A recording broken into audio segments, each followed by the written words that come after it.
Sobat Nalar, kembali lagi di Nalar Podcast. Kali ini bersama aku Nunu, kita akan membahas satu topik lagi yang gak kalah penting dan gak kalah menarik dari topik episode pertama.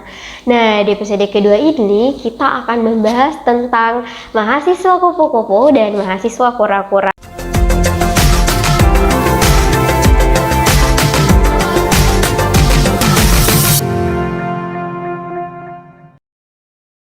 Tapi sebelum itu, jangan lupa untuk follow sosial media LPM Penalaran UNM dan jangan lupa untuk like, share, dan komen, apalagi tekan tombol subscribe untuk mengikuti channel YouTube LPM Penalaran UNM dan aktifkan belnya agar kamu tidak ketinggalan notifikasi terbaru dari kami.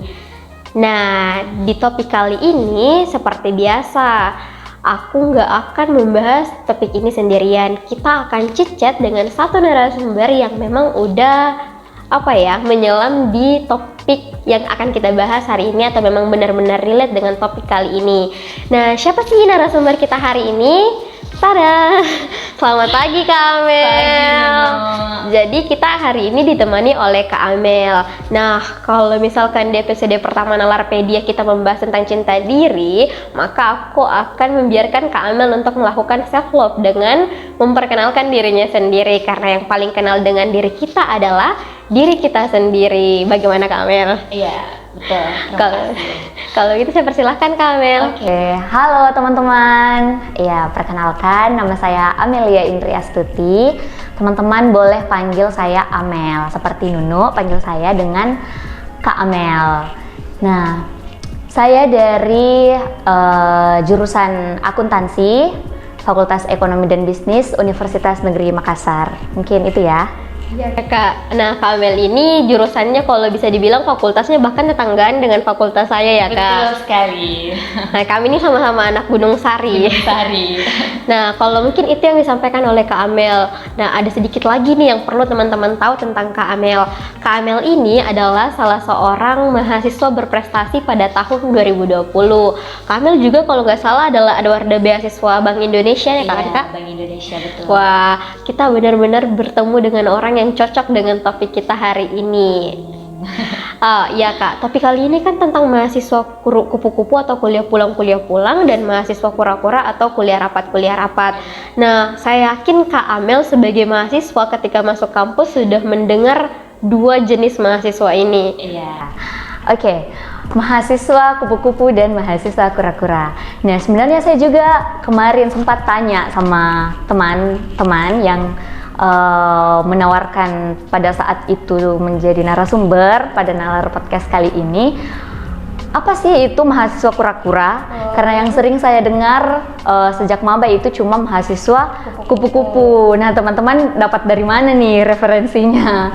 Nah, ternyata teman-teman waktu itu jawab kalau mahasiswa kura-kura itu adalah mahasiswa yang aktivitasnya kuliah rapat ternyata.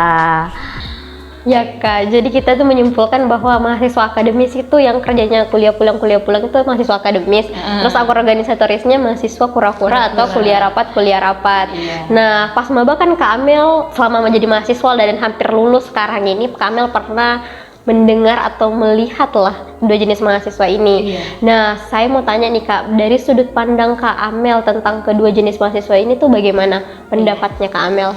Oke. Sebenarnya saya juga pernah ada di posisi menjadi mahasiswa kupu-kupu yang kuliah pulang. Pada saat itu saya ada di semester 1 maba. Nah, namanya juga mahasiswa baru kan ya. Kita awal mula dari siswa menjadi mahasiswa, di mana yang kita ketahui siswa itu jam pelajarannya pada saat sekolah itu sudah Berbeda. Iya, tetap kan. Misalnya kita sekolah dari pagi sampai jam 3 sore misalnya. Setiap hari seperti itu. Nah, ketika beranjak menjadi mahasiswa di mana jam kuliahnya itu berbeda-beda dan tidak teratur seperti pada saat kita sekolah. Iya. Nah, pada saat itu ketika saya mungkin punya 2 mata kuliah dalam satu hari. Kuliah pertama itu di pagi hari, kemudian yang kedua di sore. Nah, itu kalau saya sudah kuliah pagi, saya pulang. terus kembali ke kampus untuk kuliah nanti sore, terus habis itu pulang lagi. Berarti seperti nggak itu. nongkrong di kampus ya, Iya, Kak? enggak sama sekali. Karena apa ya? Mungkin pada saat itu belum punya, iya relasi yang betul, ada di kampus. dan belum ada apa ya? Relasi, mungkin belum adalah hal yang buat kita tinggal di kampus pada saat itu, makanya jadi kuliah pulang. Nah, kemudian mahasiswa kura-kura, saya mulai menjadi mahasiswa kura-kura ya di semester 2. Berarti udah lakukan LDKM, berarti udah bebas dari senior-senior ini. Ya, pada saat itu betul sudah lewati yang namanya proses LDKM, kemudian juga sudah mulai bergabung di salah satu organisasi kampus mungkin ya, yang kita tahu lah, pada umumnya Nuni juga tahu lah kegiatan organisasi itu bagaimana. Tentunya sangat banyak yang namanya rapat seperti itu. Tapi Kak Amel pada saat masuk organisasi itu udah langsung yang ke tingkat universitas atau ada stepnya dari prodi misalkan naik ke universitas, fakultas, atau langsung ke universitas? Iya, pada saat itu organisasi pertama saya di kampus langsung tingkat universitas, yaitu LPM Penalaran UNM itu sendiri. Saya pikir tadi tuh Kak Amel sempat yang berstep-step, ternyata Kak Amel langsung naik ke tingkat universitas. Iya, mungkin pada saat itu karena apa ya, saya juga memang niatkan untuk bergabung di organisasi yang berhubungan dengan kepenulisan. Nah, pada saat itu ada senior mungkin lah ya yang melakukan sosialisasi untuk bergabung di organisasi di bidang kepenulisan. Jadi apa ya, tanpa berpikir panjang mungkin ya saya daftar karena sesuai dengan tujuan, seperti itu kan. Berarti ketika Kak Amel ini ditanya, Kak Amel jenis mahasiswa kupu-kupu atau kura-kura, Kak Amel nggak bisa pilih salah satunya kan? Iya, Karena ada step, ada tahap waktu di mana Kak Amel jadi mahasiswa kupu-kupu, ada lagi tahap di mana Kak Amel jadi mahasiswa kura-kura. Nah, cuman Kak, karena Kakak ini kan udah merasakan keduanya, berarti kita bisa mengulik nih kelebihan dan kelemahan kedua jenis mahasiswa ini dari sudut pandang Kak Amel. Iya, betul. Nah, menurut Kak Amel kelebihan buat jadi mahasiswa kupu-kupu dan kura-kura itu gimana sih, Kak? Oke, berbicara kelebihan ya, tentu kedua ini punya kelebihannya masing-masing. Kita dari mahasiswa kura-kura dulu. Nah, mahasiswa kura-kura ini karena dia aktivitasnya, mahasiswanya itu memilih untuk berproses di luar proses belajar mengajar di perkuliahan. Dia memilih untuk menambah aktivitas lain ya, yaitu berorganisasi. Tentunya di organisasi itu dia mendapatkan benefit yang mungkin saja tidak didapatkan oleh mahasiswa kupu-kupu, seperti berorganisasi misalnya melatih kita menguatkan mental karena mungkin diterpa, ditekan, disibukkan oleh berbagai hal, sehingga secara tidak langsung mungkin itu mengubah diri kita sendiri. Dan contoh kecilnya juga bisa jadi rasa percaya diri, karena berorganisasi itu seringkali berhubungan dengan bersosialisasi dengan orang banyak ya. Nuni juga pasti rasakan kan sebagai mahasiswa yang tergolong ke dalam mahasiswa kura-kura ya. Nah, sering berinteraksi atau bersosialisasi dengan banyak orang akan secara tidak langsung mempengaruhi tingkat percaya dirinya teman-teman. Karena setiap hari bertemu dengan orang banyak, setiap hari berlatih untuk berbicara dengan orang banyak, berbicara di depan umum mungkin. Nah, itu akan membantu mahasiswa itu sendiri, baik itu di luar sana nantinya, ke depannya di dunia kerja maupun di bangku kuliah itu sendiri. Karena tidak bisa kita pungkiri, di bangku kuliah itu kita seringkali dihadapkan dengan kebutuhan rasa percaya diri yang lebih kan, dalam proses belajar atau di dalam kelas kan, seperti itu. Nah, kemudian untuk mahasiswa kupu-kupu, nah benefit yang menurut saya untuk mahasiswa kupu-kupu, dia punya waktu lebih banyak dibandingkan mahasiswa kura-kura, karena aktivitas dia mungkin yang lebih sedikit, yaitu fokus ke akademik. Ya, seperti itu. Jadi ketika mungkin kita dikasih tugas oleh dosen, kita butuh waktu belajar lebih selain di dalam kelas untuk memahami materi atau pembelajaran pada saat itu. Kita punya waktu lebih untuk memahami itu semua. Kita punya waktu lebih untuk belajar lebih, mengerjakan tugas lebih. Berbeda dengan mahasiswa kura-kura tadi yang punya aktivitas lebih, sehingga mungkin dia cenderung menjadi mahasiswa yang mengerjakan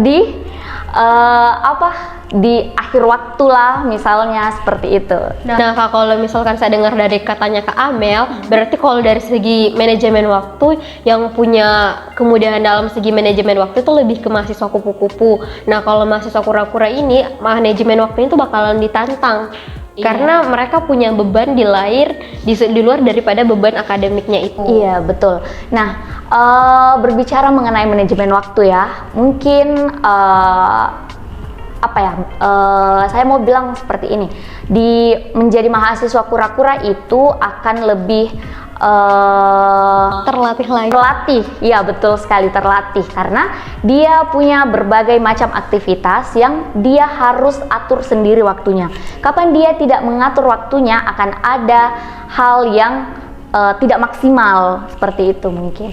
Nah kan udah kelebihannya nih Kak, kalau kekurangannya nih selain manajemen waktu dari dua jenis mahasiswa ini? Nah, kekurangannya ini mungkin berbicara mengenai pengalaman sendiri ya.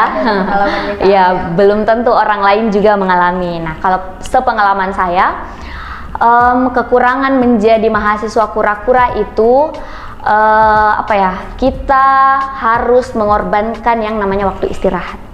Kita harus mengorbankan yang namanya waktu istirahat, karena kita tidak mungkin mengorbankan waktu kuliah, karena tugas kita sebagai mahasiswa yang utama adalah kuliah. Kan tujuan utama kita ada di universitas hingga ada di organisasi itu adalah untuk kuliah. Makanya kita tidak mungkin memilih opsi mengorbankan kuliah. Nah, di samping itu saya menganggap berorganisasi itu sama pentingnya. Prosesnya itu juga penting untuk pengembangan diri sendiri mungkin ya. Berarti ibaratnya kayak ada yang wajib, ada yang sunnah. Iya, seperti itu. Jadi kita harus mengorbankan waktu istirahat seperti yang saya bilang tadi. Waktu istirahat yang mungkin teman-teman kita yang mahasiswa kupu-kupu tadi punya waktu tidur siang, kita jadi tidak bisa karena kita disibukkan oleh beberapa urusan, oleh beberapa proses-proses belajarnya kita, seperti itu. Nah, untuk kekurangan mahasiswa kupu-kupu mungkin ya, saya rasa menjadi mahasiswa yang punya aktivitas cuma kuliah itu tidak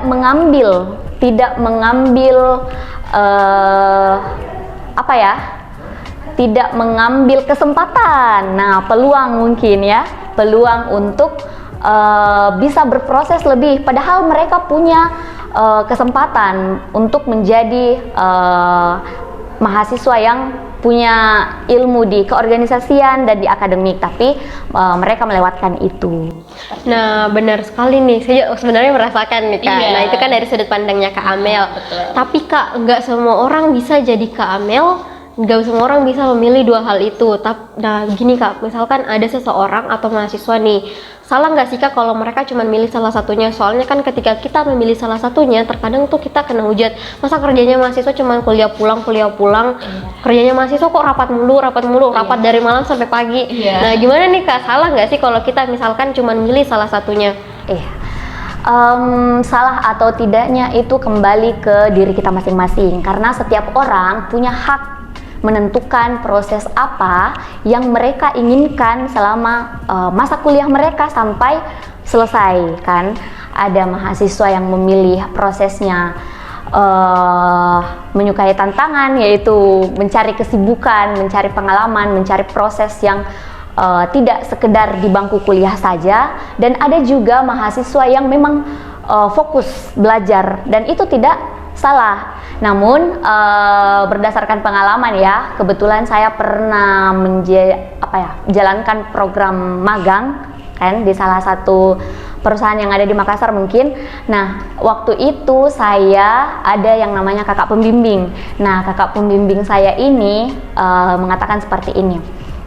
Amel bagus karena Amel bergelut di organisasi. Jujur, saya sebagai karyawan sekarang punya penyesalan karena semasa kuliah tidak bergabung di organisasi seperti itu mungkin ya. Jadi mungkin untuk teman-teman yang calon mahasiswa atau mahasiswa baru mungkin bisa mempertimbangkan dengan baik kelebihan dan kekurangannya, mana sih yang lebih bisa menjadikan kita lebih baik lagi ke depannya kan. Karena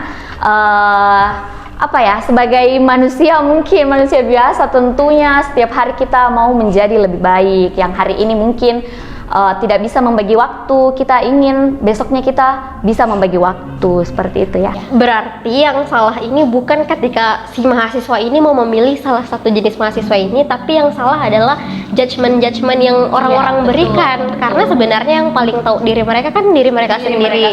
Betul. Wah, benar sekali nih.